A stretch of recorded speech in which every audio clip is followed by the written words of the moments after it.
Now at noon, Foodshare is wrapping up its first week of giving out food to folks in need at Rentschler Field, though the organization plans to be there for at least 2 more weeks.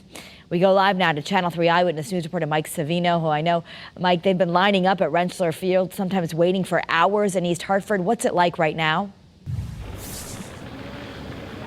Actually, things have gotten better. They've been able to streamline their process a little bit, being out here all week, and Foodshare could be out here even beyond those 2 weeks. They'll just have to reassess in 10 days. But this week, they've handled about 1,000 cars and given out 22,000 pounds of food each day. Let me repeat that, Kara. 1,000 cars and 22,000 pounds of food each day. Now, as you mentioned, we have heard about long lines, especially earlier in the week.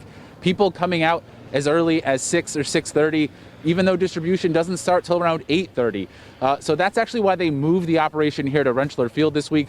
At their other distribution site, they were actually seeing longer lines, sometimes 2 to 3 miles long, creating backups. So they brought it here. They've actually added a second pickup so that they can move things along more efficiently. Now, this is in combination with what everything else that Foodshare does. They still have their mobile teams that go out and distribute food.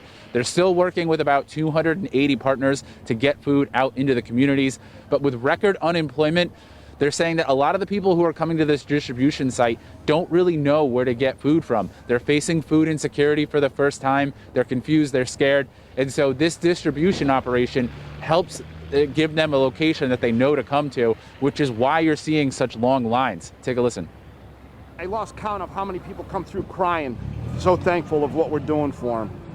And, you know, it just breaks your heart. It's really helpful. I'm appreciative, just grateful. The next 2 weeks will definitely be here, and then we'll reassess the Wednesday before we end in 2 weeks to see if the need is still there, number one, and then decide if we can still continue, if I still have product available.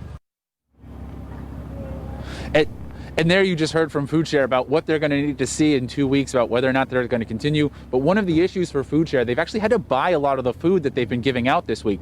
Grocery stores normally account for about 75% of their donations. But of course, we've seen how empty the shelves are at grocery stores. With the demand from people trying to stock up, they're not able to give those donations to Foodshare, which is forcing them to have to rely on financial support to get this food. They'll have to figure out not only is the demand there, but do they have the financial support to keep this going after the next 2 weeks? Reporting live from East Hartford, Mike Savino, Channel 3 Eyewitness News.